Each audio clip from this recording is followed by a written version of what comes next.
Fala pessoal, sejam bem-vindos mais uma vez ao nosso canal, seja muito bem-vinda, seja muito bem-vindo, patriota de todo o Brasil. Domingou, pessoal, domingou com muita informação e estamos aqui mais uma vez levando informações sérias e objetivas para todos vocês. Pessoal, sem mais enrolações, bora pro vídeo, mas antes eu já quero te convidar aí a se inscrever aqui no canal, se você não é inscrito, clica aqui no botão inscrever-se e já vai colocando aqui nos comentários de qual cidade que você está falando.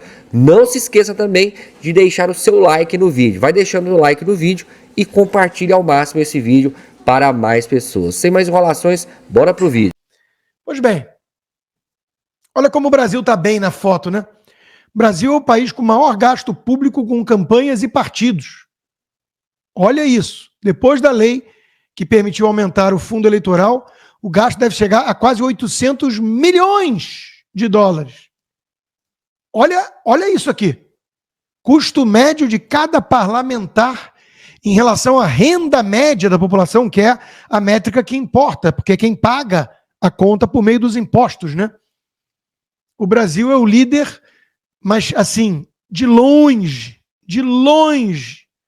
é o país que mais gasta com políticos. Que maravilha, né? Que maravilha. Enquanto isso, o governo Lula libera 22 bilhões de reais às pressas e turbina o caixa de prefeitos bem antes da eleição desse ano. A abertura de cofre se deu após pressão do Congresso, a legislação dificulta novos repasses a partir desse fim de semana, mas isso nunca foi impeditivo para o mensalão 2.0. Lembrando, no governo Bolsonaro, Lula e a imprensa disseram que as emendas dos parlamentares, o orçamento secreto e coisa e tal, era pior do que corrupção, pior do que o mensalão. O Lula não disse que era pior que o mensalão porque ele finge que não existiu aquilo que ele confessou.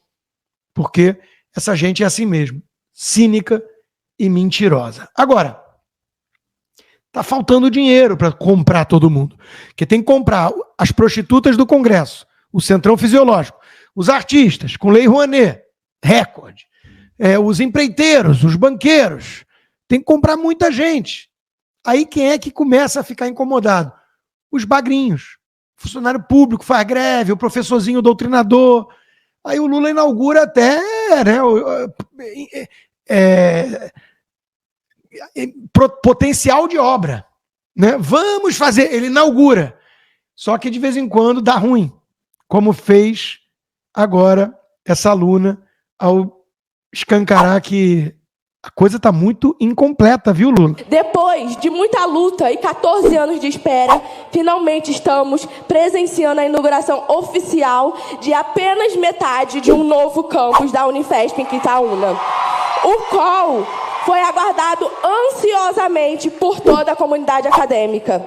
Em uma celebração com a presença do excelentíssimo presidente Luiz Inácio Lula da Silva, é necessário reforçar que as obras do campus não estão completas e ainda nos falta o auditório, o prédio da biblioteca e a quadra e os anfiteatros.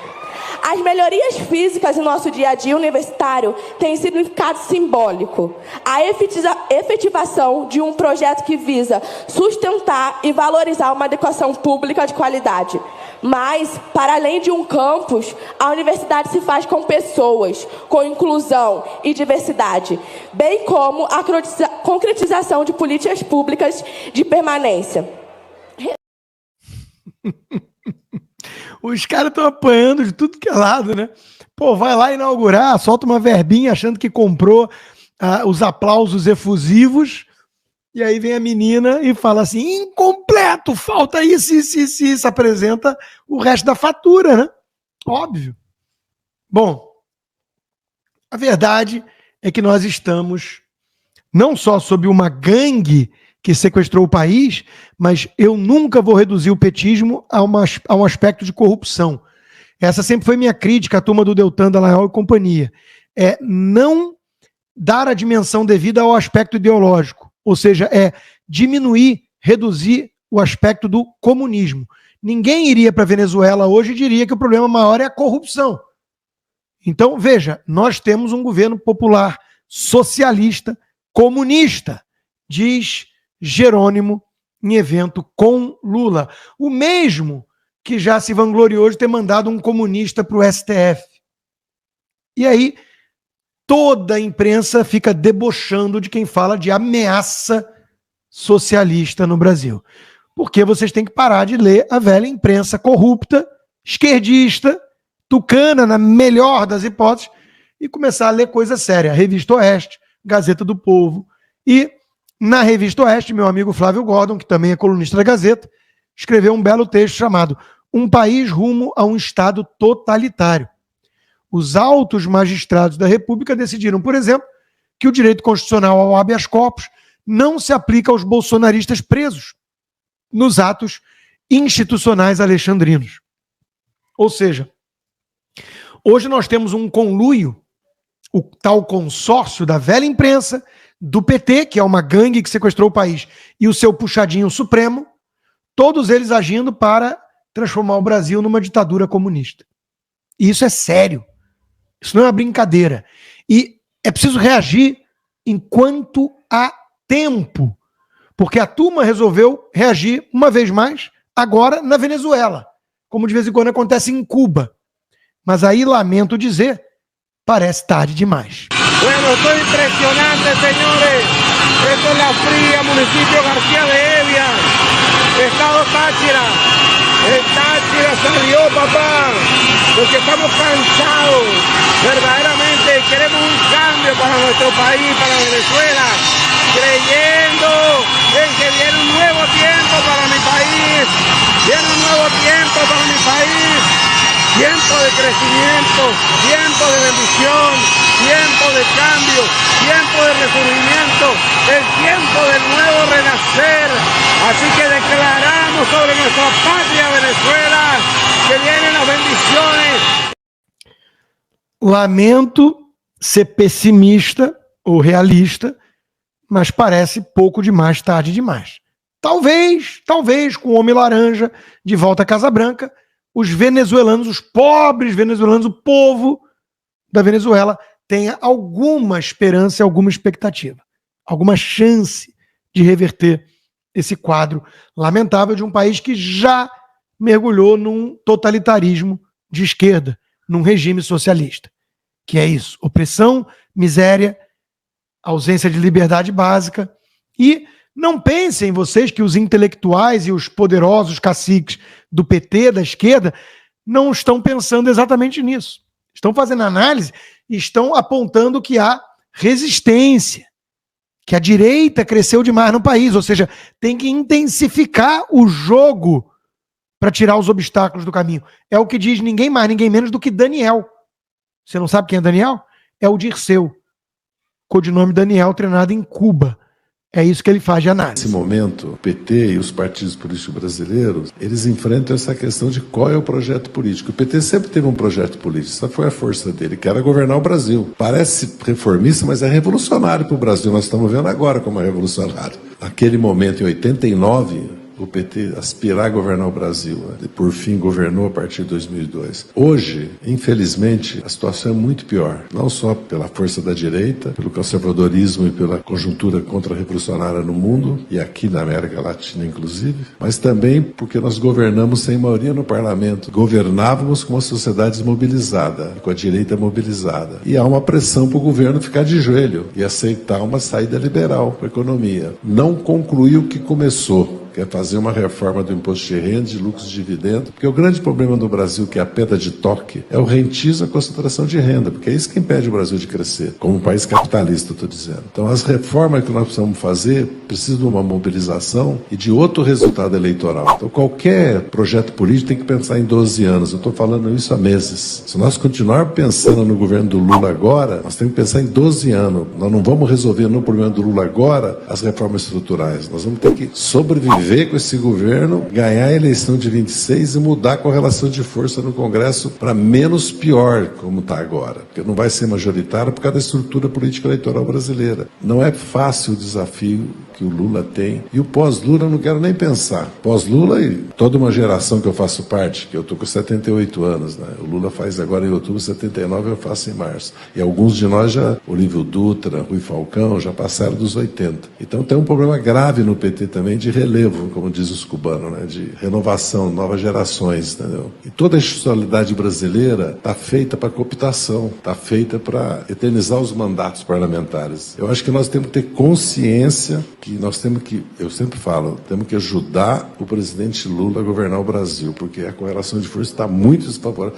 Eu já falei, às vezes eu falo, não devo falar, é quase impossível pensar que nós estamos governando o Brasil nesse momento, né? Dado a força da extrema-direita no mundo e no Brasil, dada a força do bolsonarismo. Tudo o que aconteceu, e nós conhecemos as instituições brasileiras, basta olhar a evolução da mídia, como é que está indo nas últimas semanas. Espero que o Lula tenha consciência disso, né? Porque ele é o primeiro que tem que ter consciência. Ele manda o recadinho, né? Faz a análise. Esse é o cabeça da serpente. Esse é o cara que pensa dentro do PT e pensa a médio e longo prazo, não no curtíssimo prazo. Que nem o pau mandado e pitbull petista, que é o Janones da vida, né? Esse não pensa. Enfim, meus amigos, o Brasil assusta, porque está caminhando sim na direção da Venezuela. Se você quer proteger seu patrimônio, ter bom retorno sobre sua poupança e investir com segurança, minha recomendação é a SameSide, gestora de recursos. Eu já fui sócio deles, conheço a turma muito boa, muito séria, muito alinhada, acima de tudo. Vai lá na bossconsta.com, manda mensagem na área de serviços para SameSide, que eles vão te responder e o seu dinheiro estará em boas mãos. Bom, Bolsonaro ganhou algumas joias, alguns presentes, tentou vender uma ou outra. Virou um escândalo. É ou não é? E a Polícia Federal resolveu indiciar o ex-presidente no caso das joias sauditas. Claro que todo mundo já sabe, um esforço homérico do sistema liderado por Alexandre de Moraes para destruir Bolsonaro e seu capital político. Porque esse é o intuito. Eu escrevi sobre isso para a Gazeta do Povo hoje, está lá minha coluna, eu acho que eles deveriam dar uma olhada aqui para os Estados Unidos. Porque aqui fizeram igual. Instrumentalizaram a justiça, perseguiram Trump, conseguiram condená-lo num júri em Nova York com o caso da Stormy Daniels, que nenhum outro seria sequer indiciado, e Trump segue liderando e abrindo vantagem na disputa com o senil Joe Biden. Então, me parece que é um tiro no pé. Esse troço de detonar, perseguir, tá importunando baleia, cartão da vacina da Covid, agora joias. Eu acho que a turma já não cai mais nessa. Porque olha só o que eles têm que explicar. A coluna é auto-explicativa. Joias de Bolsonaro versus relógio de Lula. Por que TCU mandou o ex-presidente devolver presente, mas entende que petista pode ficar com a peça? E não é só a peça, não é só o relógio do Jacques Chirac, não. São 11 containers, não é isso? 11 containers? Prisão, eu concordo com vocês. Prisão. Calma. Isso é a Lula News analisando. Vamos antes para o próprio Capiroto falando. Sabe o que é alguém sair da presidência com 11 containers de acervo sem ter onde pôr? Você sabe o que é sair com cadeira, com trono, com papel, com tudo que vocês possam imaginar? Porque se somar todos os presidentes da história desse país, desde Floriano Peixoto, eu fui o que mais ganhei presente. Porque viajei mais, porque trabalhei mais, porque viajei o mundo, até trono da África. O que eu faço com isso? Até trono na África deve ser uma privada. Deve ser uma privada. Deve ser na ditadura socialista da Angola, onde ele deve ter também muito dinheiro roubado, né? Pois bem, agora vamos para a análise da Globo News, porque a Lula News trata com a maior naturalidade o Supremo fazendo cálculo político. Ou seja, eles confessam que toda essa questão envolvendo as joias não passa de uma perseguição política, de um pretexto E o triste é ver o papel da Polícia Federal assumindo que virou uma Gestapo da vida, uma polícia política. Prisão, eu concordo com vocês. Prisão, a gente está claro que o STF não tá interessado. Por quê? Porque vai transformar o Bolsonaro num Marte. Há um cálculo político nisso. Né? Se a gente olhar os autocratas latinos-americanos, o Chaves virou Chaves porque foi preso, depois de uma tentativa de golpe. Então, tem um cálculo ali político que não é só jurídico de uma prisão de Bolsonaro. O que as minhas fontes dizem, tanto na Polícia Federal quanto no Supremo? Dizem que não há intenção de prender o Bolsonaro por prisão preventiva ou prisão temporária. Isso poderia acontecer no caso de ele tentar fugir do país, tentar obstruir justiça, etc. Que não é previsto. Não está previsto ele fugir do país, apesar dele ter passado aquela noite lá. Outro exemplo de distensionar. Passou a noite na embaixada e disseram que não foi nada. Mas o tempo inteiro eles dizem, não há intenção de prisão temporária nem preventiva, mas a prisão com tramitado em julgado, ou seja, deixa o processo até o fim. Aí depois é outra coisa. E o outro lá, o socialista da Globo News, Otávio Guedes, comparando o Bolsonaro com Chaves. Aquele que era unha e carne com o Lula. Quer dizer, a mesma ladainha de sempre. A mesma ladainha de sempre dessa turma. PF encontra cofre de Lula com joias e obras de arte. Localizado em sala em agência do Banco do Brasil, o acervo está guardado em 23 caixas lacradas desde janeiro de 2011. Polícia Federal vai investigar? Não, claro que não. Nada para ver aqui. Bolsonaro pode pegar de 10 a 32 anos de prisão se for condenado no caso das joias. E a denúncia do indiciamento fala de peculato, lavagem de dinheiro e blá, blá, blá. O que deve ter sido assim, vê se vende um negócio aí para eu pagar as contas, né? Então, de novo, o Lula pode tudo, Bolsonaro não pode nada, a esquerda tem um salvo-conduto, enquanto que a direita vai ser perseguida por picuinhas, miudezas ou deturpação grosseira mesmo, né? E a imprensa toda aplaudindo esse tipo de coisa, porque a imprensa é isso aqui, né? Essa imagem, parabéns a quem criou, né? Eu divulguei e eu vi que todo mundo divulgou, então viralizou, porque é muito boa, né? Como é ser filho de um jornalista da Globo hoje em dia. Papai, minha perna tá doendo. A esquerda ou a extrema direita? Porque para jornalista da Globo não existe direita. Existe, e nem extrema esquerda. Existe esquerda e extrema direita. Quer dizer, perfeita a imagem para ilustrar que até um papagaio que aprende a falar extrema direita já pode ser contratado como comentarista na Globo News.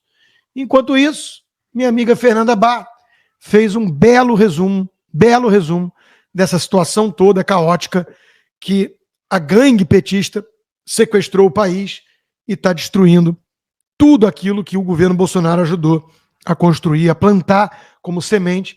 Tudo isso vem sendo destruído por essa gangue comunista. Quero aqui dizer que eu tenho certeza que se a gente não tivesse tido pandemia, Covid, que foi um desastre econômico e de saúde para o nosso país, é impensável o avanço que nós teríamos conquistado nesses 4 anos do governo Bolsonaro, porque mesmo assim ele ainda conseguiu entregar com mais de 50 bilhões em caixa para esse governo perdulário, gastador, esse desgoverno.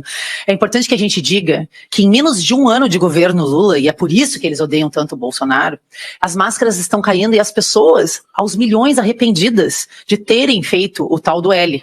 180 bilhões de déficit, 1 bilhão só em viagens para 26 países, 1.300 pessoas inúteis levadas só no COP28 passear em Dubai, enquanto a Amazônia queima mais do que nunca e os Yanomamis morrem feito moscas, mas ninguém mais fala sobre isso na grande imprensa. Preocupações vis fora da realidade da população é só que a gente vê sair da boca dos ministros desse governo, que quebram propositalmente o Brasil justamente por causa desse sincericídio dito pelo Lula, de que as pessoas, quando melhoram um pouco de vida ou têm um pouco mais de informação, já não querem mais votar no PT. É por isso que eles querem deixar as pessoas na miséria e na dependência, com baixa escolaridade. É por isso o ataque à educação dos nossos filhos, dos nossos netos. A nossa grande chave de saída disso é os pais e as mães se atentarem pela educação dos filhos, entrarem para dentro das escolas, fiscalizarem o que está sendo ensinado, ensinarem em casa tudo o que precisarem, terem a responsabilidade de fazer parte da vida educacional dos seus filhos, porque é só na questão da educação que a gente consegue virar essa chave. Porque o plano dessa esquerda, que se alimenta da miséria, é destruir a educação e quebrar o país, destruindo o agro e os empreendedores, acabando com a livre concorrência, ajudando só os monopólios dos seus amigos. 40 bilhões, Júlio, para os países da América Latina vão voltar a fluir, sangrando das veias desse país, enquanto não veio R$1 de ajuda financeira até agora para os municípios devastados pela enchente no Rio Grande do Sul. Ele tirou milhões de pessoas do Bolsa Família porque eles querem refazer o cadastro e saber quem está ali. Na verdade, eles vão fazer chantagem política com as pessoas que já estão na miséria. Enfim, esse governo é uma desgraça do início ao fim e nós temos a obrigação de desmascarar isso. Muito bem dito, minha amiga Fernanda Bart. É exatamente essa a situação. Enquanto isso, pelo menos, não é uma boa notícia. Lula está chateado com o afastamento, com a distância que o governador Tarcísio está mantendo dele. Lula cobra Tarcísio por não aceitar seus convites. Tomara que siga não aceitando. Tarcísio está em análise. É um bom governador, é um bom gestor, não é alguém que entenda a importância da guerra cultural, não é um conservador, é um tecnocrata meio positivista, mas tudo bem. Uma ótima alternativa a esses petistas, inclusive muitos tucanos também, de M, né? Mas, de vez em quando, ele vai lá e acena pro capeta.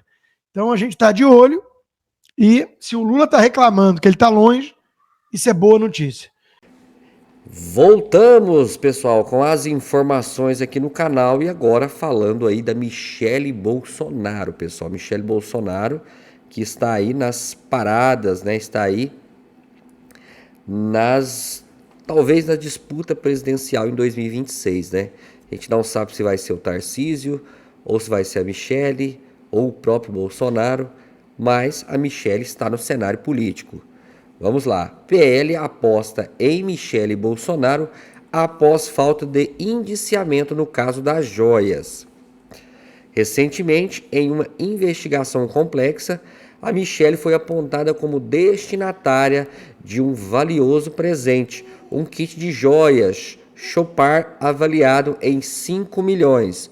No entanto, ela não foi indiciada pela Polícia Federal, o que causou um rebuliço no cenário político e na mídia.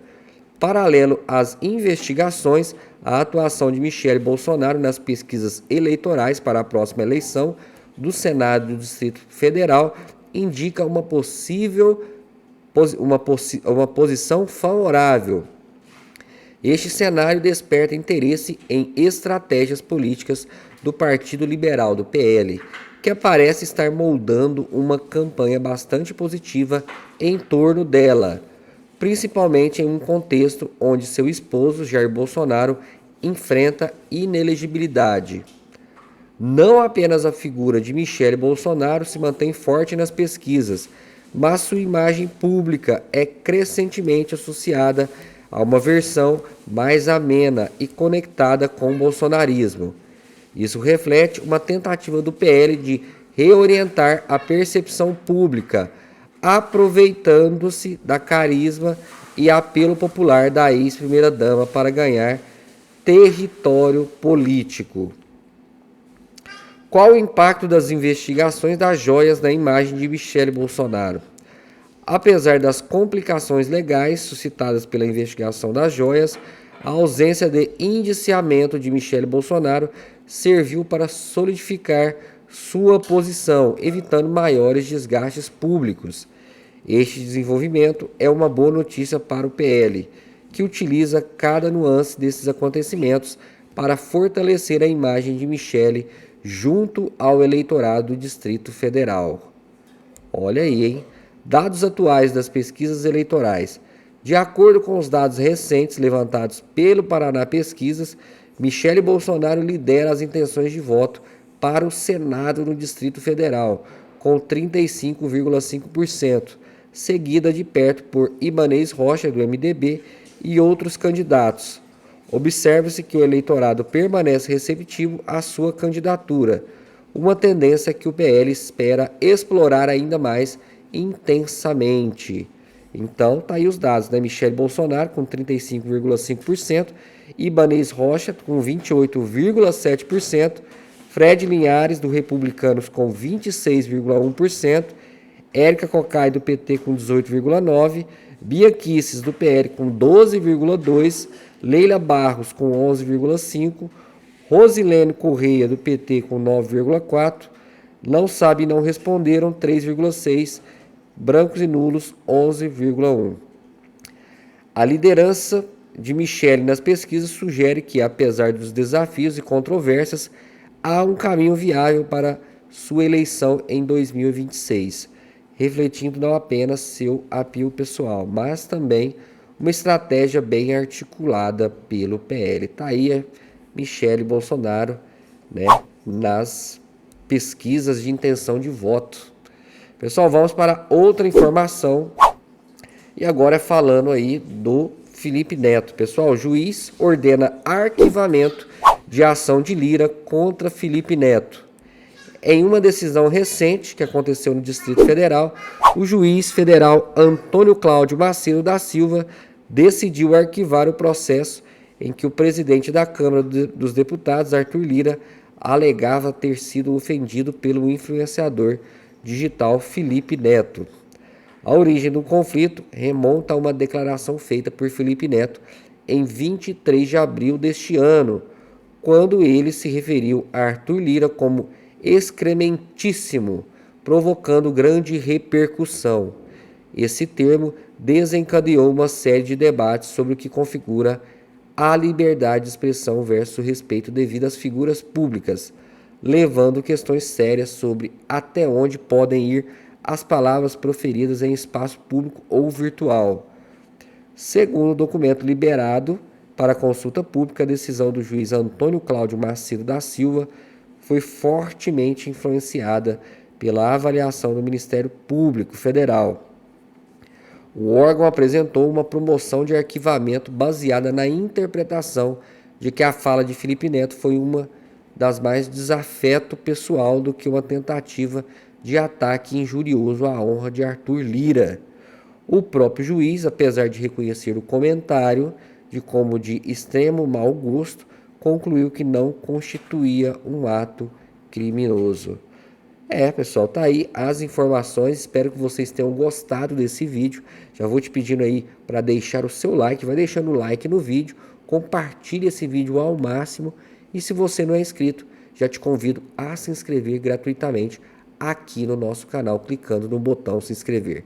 Eu vou ficando aqui, já te desejo uma excelente semana, que Deus possa abençoar a vida de você grandemente. Vou ficando por aqui, um forte abraço, te espero no próximo vídeo.